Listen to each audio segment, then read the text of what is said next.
محبتیں کیا کرتی ہے، جتنا پیار کیا کرتی ہے، کہیں ان سے حد درجہ، کئی ماؤں سے زیادہ اللہ اپنے بندوں سے محبت کیا کرتا ہے۔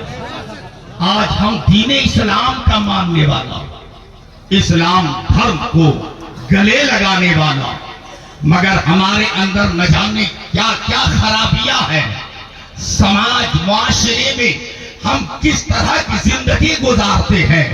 ہم اپنے آپ کو کہتے ہم بہت ہی دانشور آدمی ہیں، مگر یاد رکھیں جب ہم محفلوں میں آیا کرتے ہیں، ہم محفلوں کے آداب نہیں جان پاتے ہیں کہ یہ محفل کے آداب کیا ہیں۔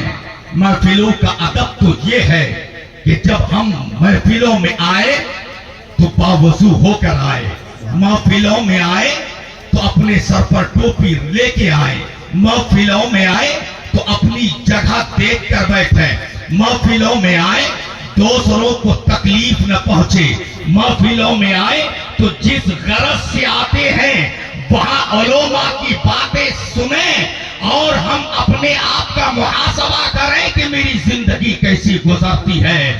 مصطفیٰ نے زندگی گزارنے کا ہمیں کیا سلیقہ اور ڈھنگ بتایا ہے، قرآن کیا اعلان کرتا ہے، ہماری زندگی کیسی چلتی ہے۔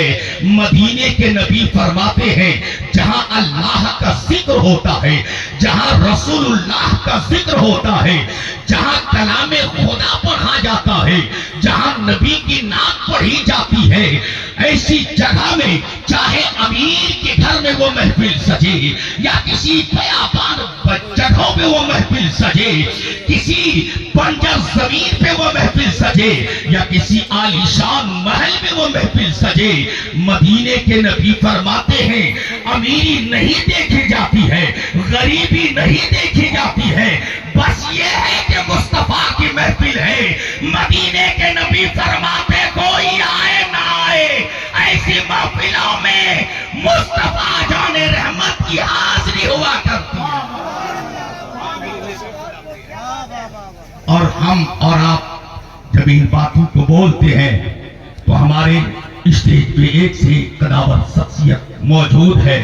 حضرت علامہ مولانا سعید الرحمان صاحب، حضرت علامہ مولانا غلام غوث صاحب، حضرت مولانا مفتی مکرم علی شاد سمنا، حضرت مولانا تنویر القادری صاحب، حضرت علامہ مولانا شاہد صاحب، حضرت علامہ مولانا محتشم صاحب اور دیگر ہمارے علاقے کے جتنے بھی علماء کرام ہیں، یہ سب کے سب کہیں دامن پکڑ کر یہ نہ کہے مصباحی بات کیسی کرتا ہے۔ ہمارے محترم جناب نقیب اہل سنت کفیل انور کی آمد ہے، ہم دیکھ رہے ہیں مداح خیر الانام شاعر اسلام جناب عظمت رضا بھاگلپوری آئے، ہم انہیں دیکھ رہے ہیں۔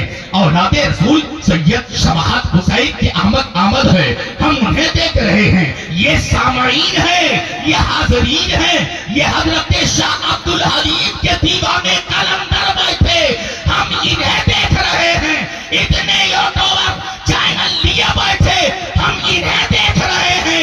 نبی آئے ہیں، ہم انہیں کہاں دیکھ رہے ہیں؟ آپ کہہ سکتے ہیں، سوال اٹھا سکتے ہیں، جہاں ممتاز نیّر شاعر اسلام تشریف فرما ہو بول سکتے ہیں، یقینی آپ کہہ سکتے ہیں، مگر میں کہوں گا کہ نبی کائنات کی بیٹھنے کی یہ اسٹیج نہیں ہے جس پر آپ براجمان ہے، وہ چیئر نہیں ہے جس پر میرے برادران بیٹھے ہیں، وہ پنڈال کی زمین نہیں ہے جس پر آپ بیٹھے ہیں۔ مصطفیٰ جان رحمت اگر ایمان و عقیدہ سلامت ہے تو کہنا پڑے گا کہ نبی کائنات کی آمد ہے، اور نبی کے رہنے کی جگہ عاشقوں کا دل ہوتا ہے۔ نبی عاشقوں کے دل میں جلوہ فرما ہے۔ نبی کائنات صلی اللہ تعالیٰ علیہ وسلم تشریف فرما، ہم نہیں دیکھتے آنکھوں میں بصیرت نہیں ہے، ہم نہیں دیکھتے آنکھوں میں بینائی نہیں ہے، مگر ایمان سلامت ہے، عقیدہ مضبوط ہے، تو ٹانگ کی بستی کے غیور مسلمانوں کہنا پڑے گا حضرت شاہ عبد الحلیم کے اس مقدس دربار میں کھڑے ہو کر کہ یقیناً ہم نبی کو نہیں دیکھتے मगर मदीने के शहंशाह हमें देख रहे हैं। जब नबी कायनात मालिक मुख्तार आपको देख रहे हैं इस महफिल पाक में, तो अदब क्या होना चाहिए? अदब वही नहीं है कि हम एक दूसरे को तकलीफ पहुंचाएं। अदब यह है कि अपनी जगह पर बैठे, इत्मीनान और संजीदगी के साथ हम बैठे। आज हमारे माशरे में शादियां होती हैं, शादियों में धूम होती है, वहां हम एक दो नहीं 10-20 नहीं 50-100 रुपए का कार्ड छापकर अपने बड़े अपने दोस्त अहबाबों में वो कार्ड बांटा करते हैं।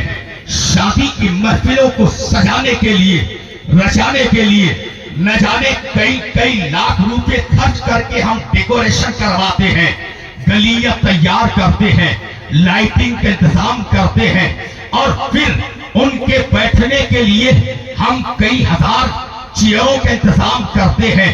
खिलाने के लिए बेहतरीन बावर्ची को हम दावत करते हैं, बेहतरीन खाना तैयार करने के लिए बेहतरीन चावल का इंतजाम करते हैं, बेहतरीन लजीज खाना तैयार होने के लिए हम अच्छे मसाले का इंतजाम करते हैं। ये सारी चीजें हम करते हैं। जहां 2 लाख रुपए के डेकोरेशन आप करते हो, जरा आओ नबी कायनात की मुकद्दस फरमान को आप समाप्त करो।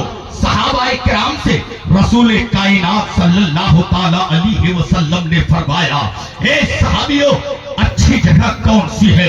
तो सहाबाए किराम बारगाह रिसालत में अर्ज करने लगे, या रसूल अल्लाह, आप ही बेहतर बताएं, या रसूल अल्लाह, बेहतर जगह कौन सी है? आप फरमाए।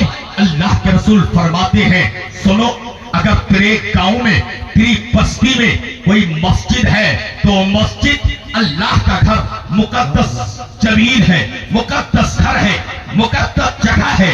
सुनो, जब तुम्हारे यहाँ बेटा या बेटी सियानी को पहुंच जाए, शादी के दिन आ जाए, तो बेहतर जमीन तलाश कर लिया करो। कौन सी जमीन है? वही जो तेरे घर के करीब मस्जिद है, जहां 5 वक्त अजान की आवाजें आती है, जहां फलाह बेबूदी की और कामयाबी की दावतें दी जा रही है। एक मुअज्जिन खड़े होकर कहता है, हय्या अला सलाह, हय्या अला सलाह, आओ नमाज के तरफ, हय्या अला फलाह। इसी में कामयाबी है। बड़ी बिल्डिंगें खड़ी करने का नाम कामयाबी नहीं है, बैंक बैलेंस जमा करने का नाम कामयाबी नहीं है, दुकानें सजाने का नाम कामयाबी नहीं है, बल्कि कामयाबी ये है कि आओ अल्लाह के मुकद्दस घर में आकर तुम थोड़ा सा वक्त दे दो, रब को खुश कर लो, रब को मना लो, खुदा तुझसे राजी हो जाए। कामयाबी इसी में है, कामरानी इसी में है। अगर वो मस्जिद है, नबी फरमाते हैं कि वहां मस्जिद पहुंच जाओ, और वहां जरूरत क्या है? बस 2 मोतबर गवाह की जरूरत रहा करती है। हमारे यहाँ शादी ब्याह के जो रसूम है, मैं इस पर थोड़ी सी रोशनी डालना चाहता हूँ। वक्त नहीं है कि मैं तफसीली गुफ्तगू करूं। आज हमारे यहाँ खुराफात, हमारे यहाँ बदतमीजियां, हमारे यहाँ बेहूदगियां, हमारे यहाँ नजम में खराबियां पैदा करके रसूलुल्लाह की अज़मत और रसूलुल्लाह के फरमान तरीके मुस्तफा को भूल गए हैं। यही वजह है कि तरीके मुस्तफा को जब हमने भूला, गले से मुस्तफा की कत्तौन हमने उतारा, दिल से मुस्तफा का प्यार हमने छोड़ा, रसूल कायनात की बातों को सुनना हमने मायूस जाना गवारा न किया। उलमा से मोहब्बत, उलमा के करीब बैठना, उलमा की सोहबत में बैठना अपने आप को आज समझने लगा, तो फिर होता क्या है? जुल्म सितम का बाजार हमी पे गर्म होता है, मस्जिदें हमारी छीनी जाती है, दरगाह और खानकाहों में हमारे हाल ये हो गए हैं कि गैर मुसल्लत होने के लिए नित नए तरीके हर में इस्तेमाल करने पे लगे हुए हैं।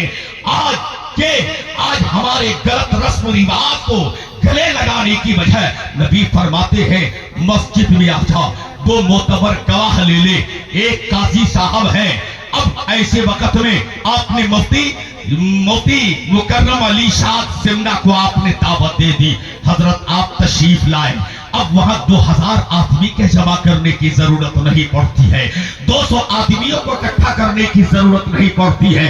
सिर्फ और सिर्फ 2 मोतबर गवाह की जरूरत है। वो 2 मोतबर गवाह क्या होना चाहिए? अब जब सारे के सारे काम तैयार होने लगते हैं, एक आवाज उठती है, लड़की के तरफ का एक गवाह चाहिए, लड़का के तरफ का एक गवाह चाहिए। कोने से आवाज दे रहे हैं, हाँ हाँ, लड़की का वो खालू जो दुबई में रहता है, अपने भांजी की शादी में, साहू बेटी की शादी में आए हुए दुबई से उनको गवाह बना दिया जाए। इधर से तैयार होने लगता, आवाज उठती है, इनका मामा है जो दिल्ली में रहता है, वो सिर्फ और सिर्फ भांजे की शादी ही में आया है, इन्हें गवाह बना दिया जाए। मगर याद तो रहे, अब वो गवाह किनकी? वो गवाह एक शादी की, वो गवाह एक जोड़े की, वो गवाह एक बंधन की, वो गवाह एक अब्द की। एक लड़की है जिनकी पैदाइश किसी और जगह में है, जिनका घर कहीं और है, जिनके माँ बाप कहीं और है, जिनकी पैदाइश कहीं और है, जिनकी परवरिश कहीं और है। अब एक गैर मानूसी जगह में जहां कोई रिश्तेदारी नहीं है, जहां कोई दोस्ती नाता नहीं है, अब एक नई जगह में एक नए लड़के के साथ उनका एक संबंध, उनका एक जोड़, उनका एक जो जोड़ा जाता है। अब उनकी शरीक जिंदगी ये है, उनके सुबह मशा के ये साथी हैं, उनके हाथा हयात ये साथी रहने वाले हैं।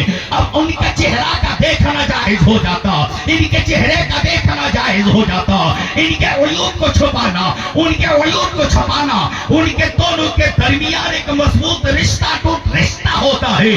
अब ऐसे रिश्ते के लिए यकीनन एक मजबूत गवाह की भी जरूरत पड़ती है। वहां गवाह कैसा? चांद निकल आया कि नहीं आया, इख्तलाफ है कल रोजा होगा कि नहीं होगा। अब शहर से आवाजें आने लगी है, फला शहर का वो आदमी गवाही दे रहा है।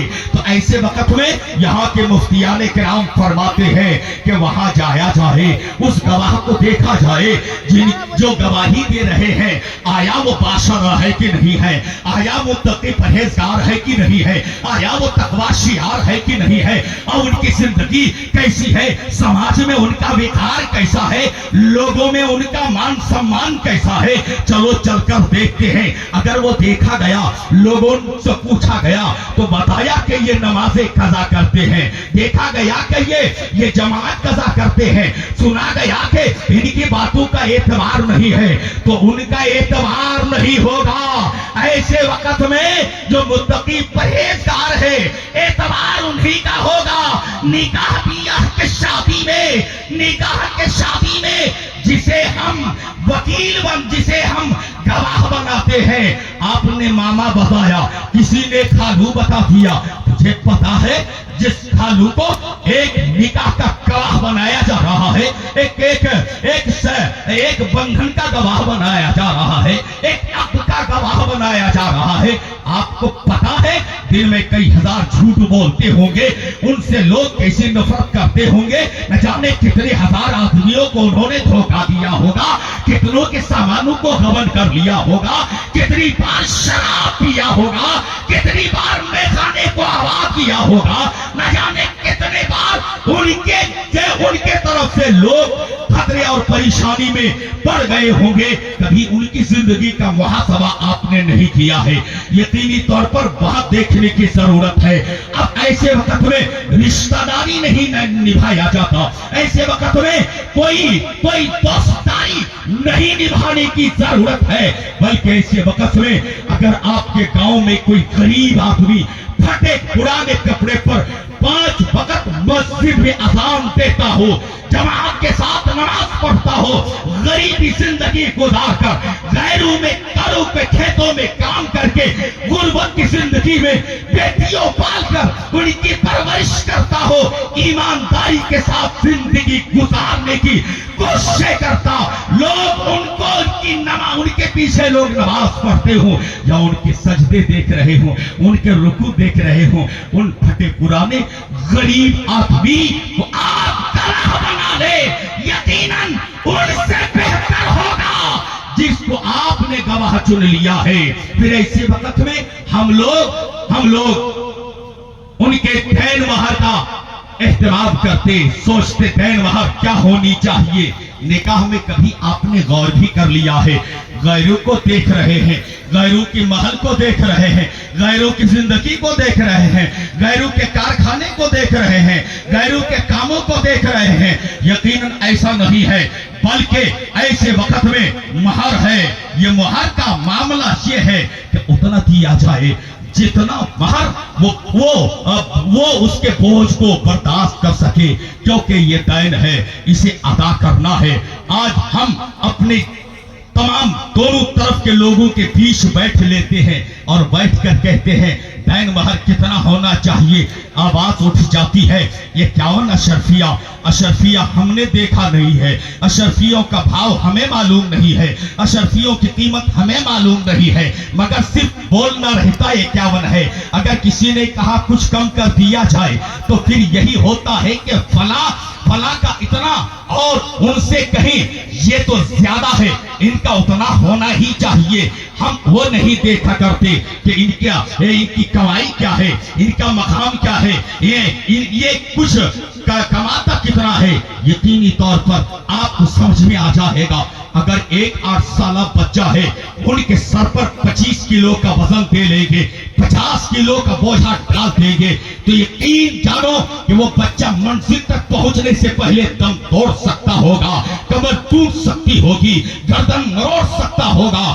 آپ نے ان کے ساتھ غلط کیا ہے جو ان کے کاندھے پر، ان کے سر پہ آپ نے ان کی حیثیت اور وقت سے زیادہ آپ نے وزن ڈال دیا ہے. وہ منزل تک پہنچ نہیں سکتا ہے. اس سے پہلے کہ ان کا خاتمہ ہو سکتا ہے، اس سے پہلے کہ کوئی حادثہ کا شکار ہو سکتا ہے.